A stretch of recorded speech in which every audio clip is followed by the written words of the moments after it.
Hey, hi guys, this is Nitin Pawar. Welcome to my channel. So, in my last video, I have covered the different set operators in SQL, union, union all, intersect, minus, and before that, we have already covered the joins, different types of join, inner join, outer join, left outer join, full outer join. If you want to know about my previous videos, you can go back and you can watch them. So, in this video, I'll be covering the views, the functions, and the store procedure in SQL. So, what exactly is view? So, what's the definition of view? A view in SQL is a logical subset of data from one or more tables. Consider that you have two different tables or multiple tables, and you want to retrieve data based on some conditions. And that particular logical subset of that data, we can call it as a view.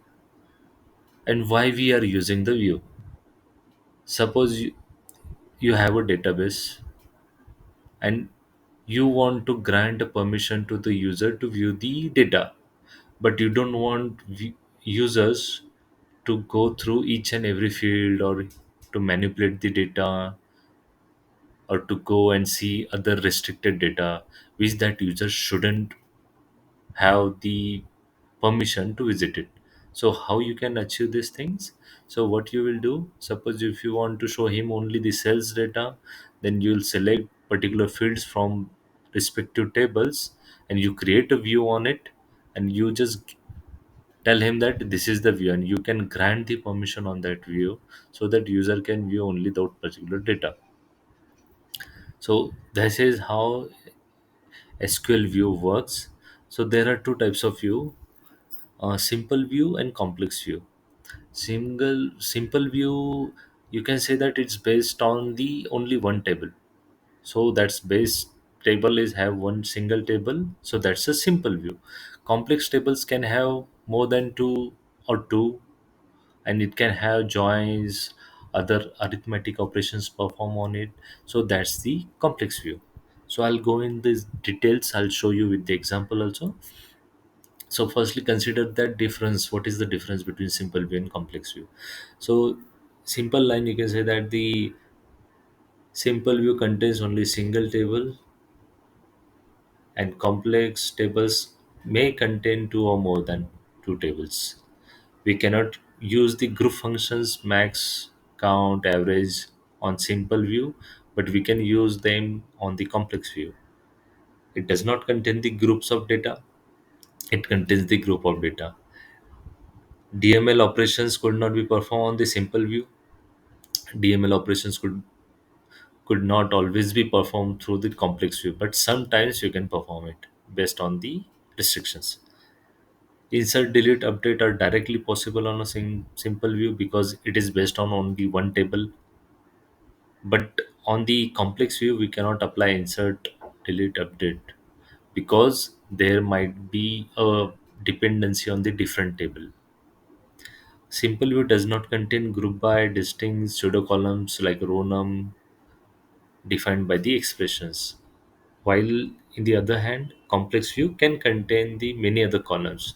It can also have the group by distinct pseudo column names. And the last one, like simple view, does not include not null columns from the base table. But in other hand, complex view can have that not null columns that are not selected by the simple view, and those can be included in your complex view. So let me show you with the practical. So how you can create a view. So first of all, in my previous examples also, if you know that I have two different table, branch and employee. So you can see that branch table have two rows and the employee table have four rows. Now suppose if you want to create a view on which have both the data from these two tables, how you can create the view then? The syntax is create view, then view name as, then you need to have these select statements how that view should contain the data. In this case, what we want our employee and the branch table, they should be inner join based on the city. So whenever the city match between these two tables based on their city, only those kind of data. So you know that in previously I explained you how the inner join works is based on only the match city, nothing, only the Mumbai match, then only the data from the Mumbai city will be there. And then you said go. So if you execute this, as I already created a view, how you can view that view? Go to your database. Under that, in the programmability, you can go and check for views. What are the different views present under that database? So here you can see that my view is present. For practical purpose, what I will do, I will delete it.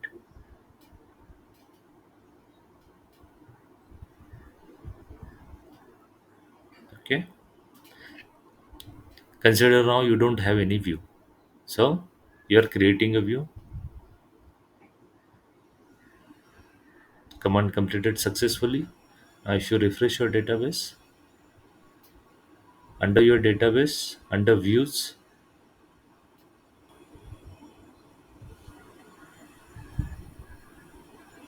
say now that view was created. Now if you select the data from that view, you should be able to view the data based on this view condition. So say now we only got that data from those two tables. We have these two tables. Based on a join condition, we have the inner join. Based on the city, we are selecting the employee ID, and then we are making it as alias employee ID. You can see that employee ID.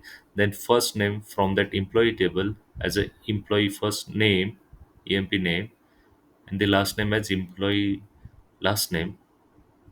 Then we are selecting salary, and then branch, and then branch name. These two are from your branch table. So this is how you can create a view. This is how you execute, means select the data from the view. You can have conditions added over there also while defining the view. So this is how your view works. Then we'll go for our like what exactly is the functions. So you firstly we covered the views. Simply the example I've shown you, it is not a simple view, it's a complex view because it consists of two tables and we are inner joining those two tables, and based on that we are selecting the data. Okay. Now coming back to the SQL functions, what are the SQL functions available and what are those? So a function is a set of SQL statements that perform a specific task. So why you need a functions? If you want to perform a specific task, then you can write down your own functions and then you can execute it. Functions pick up the code reusability. Suppose you have an example where like for given date, if you want to retrieve the age of the persons, so each time you cannot go and calculate that field based on the date provided, like date of birth. So what you can do, either way you can write down your own SQL functions which will give you the age of that person based on the date of birth, and you can reuse that functions. So that's why we are saying that function brings up code reusability. If you must repeatedly write the large SQL scripts to perform the same task, as I mentioned you can create a function that perform that task. A function in SQL Server is compiled and executed whenever it is called, and without, if you don't call that functions, it won't retrieve the particular function values, or it won't return any values. Additionally, a function can only return a single value or a table. Okay. So what are the different types of functions available? So consider this: you have built-in functions, and then you have user-defined functions. In user-defined functions also, you'll have the scalar functions and the table valued functions. I'll go in the details. I'll show you exactly how those functions work, how you can write down your own functions. So firstly, built-in functions. What are the built-in functions available? So for aggregate, you have count, average, minimum, maximum, sum. So if you remember in my previous video also, I shown you how to do the minimum, maximum, average, and you can perform other arithmetic operation, aggregate operations on those tables. So those functions are built-in functions. You don't have to define anything. So those are built-in functions. Then we have the configuration functions. So if you want to retrieve the server names, then you can directly double at the rate, then you provide the server name or the version. If you want to know, then you can use those. We have the date and time functions. You can add the month or you can get the date difference. Then you have mathematical functions. If you want to round out the numbers, if you want to perform the square, absolute number, if you want to get that data, you have that functions.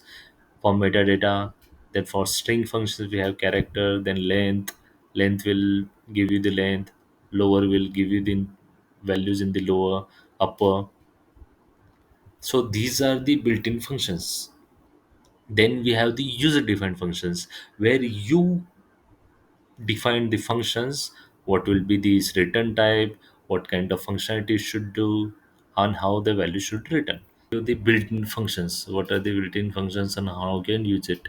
So suppose if you want, current date is like 11th September. Okay, now you want to get the date from the system, and if you want to add one more month, so how you want next month's date. So how you can do that? Using the date add functions. So in date add, what are the parameters? So this is built-in functions. Here date part month. So we want to add one month. Firstly get the data and then add one month in it, and then give us that date. So what would be the output of this query? The output would be the next month's 11 date. So next month's 11 date, like 2022 October 11. Got it? So this is the data function. So built-in functions. Then if you want to get the difference from the current date from to which you provide the date, suppose I want to know the difference between the current date from September to the December month. So if I fire this query, I'll get the month difference of 3 months. 3 months is pending. So this is how like your date built-in functions will work. Then you'll have the user defined functions. So in user defined functions, so here I'm creating a function based on the date. Suppose whatever date you provide over there, I want to know the data, date name with my firstly the day should come, like the Monday, Tuesday, Wednesday, Thursday, Sunday, then the day, then the month, then the year. So for that you just execute this. So get format date. So my function is already created. How you can view the functions? You go to the functions. On functions, you go to your scalar value functions. So this function was already created, so I will delete it.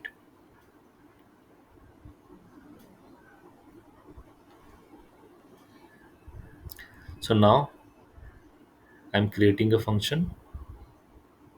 Execute this. Now commands completed successfully, and now I want to given a date for which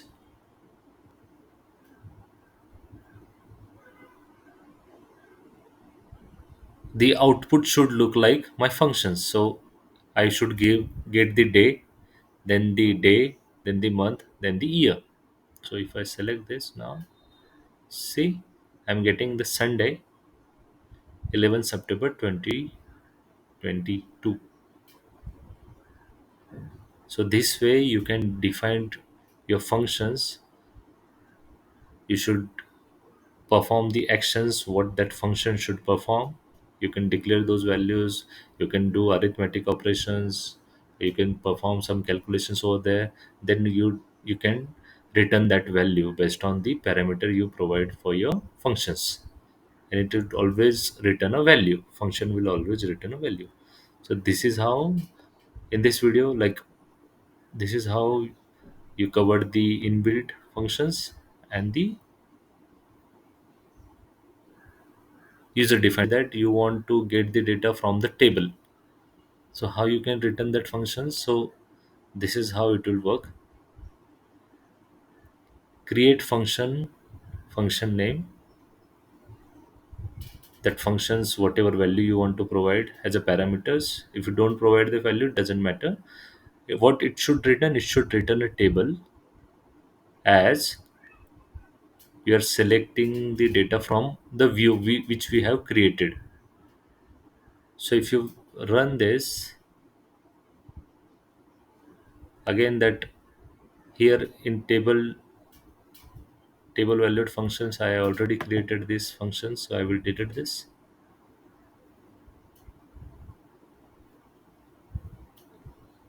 Now if I again go and run this, you see that command completed successfully.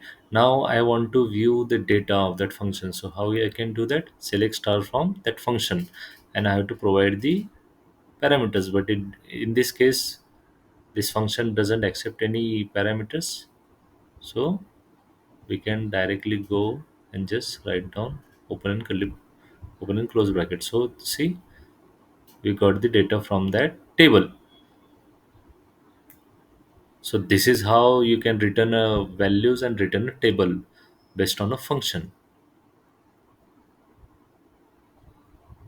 Now coming back to the store procedure, what exactly the store procedure is. So store procedure is a database object in SQL Server. It compiles and stores the series of SQL statements that we need to execute frequently. Some tasks, but like here you have multiple tasks which you want to perform frequently, then you can use the store procedure. When we create the store procedure in SQL Server, the SQL Server compiles the procedure and creates an execute plan for it. And the SQL Server will use this execution plan to execute procedure.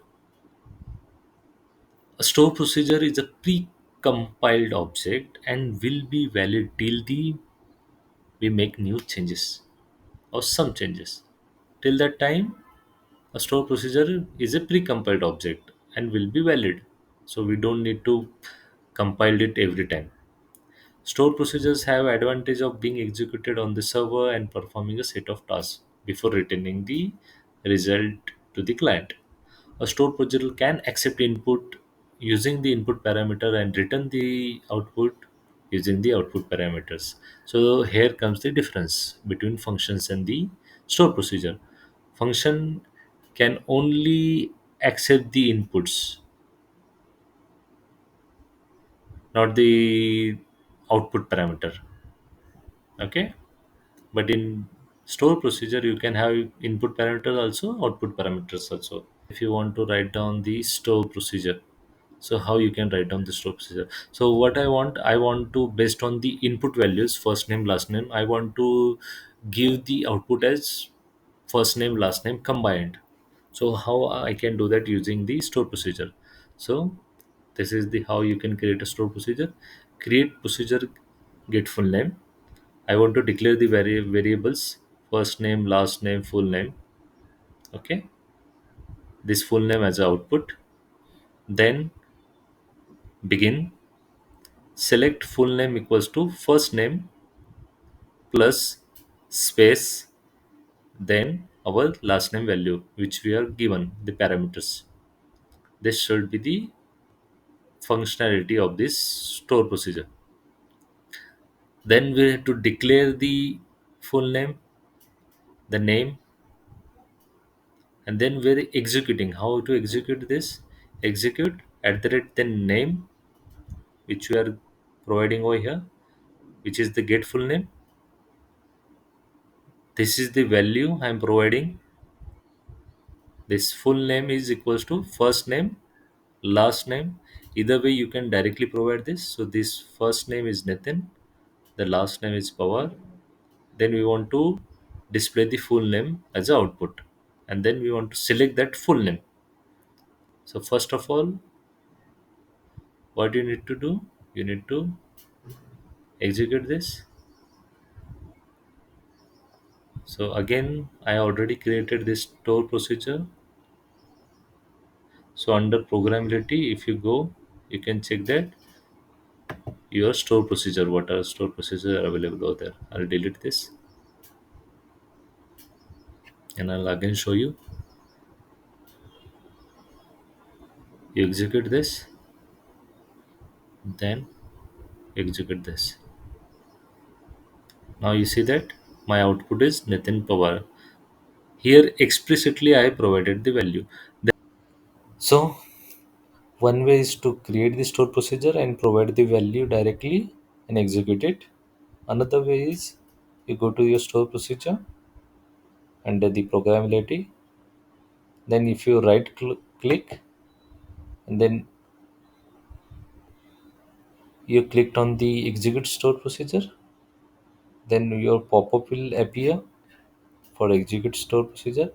Here you can provide the value, like if I want to provide like Sachin and last name Tendulkar, and if I hit OK, so this will execute my store procedure, and you can see that I get the Sachin Tendulkar as the output of this store procedure. So this is how you create your store procedure.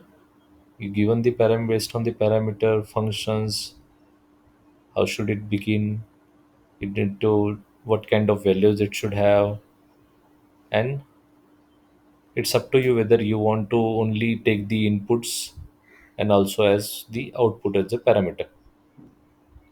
So mostly the difference between the function and the store procedure will be function will return only a single value, whereas store procedure can return multiple values.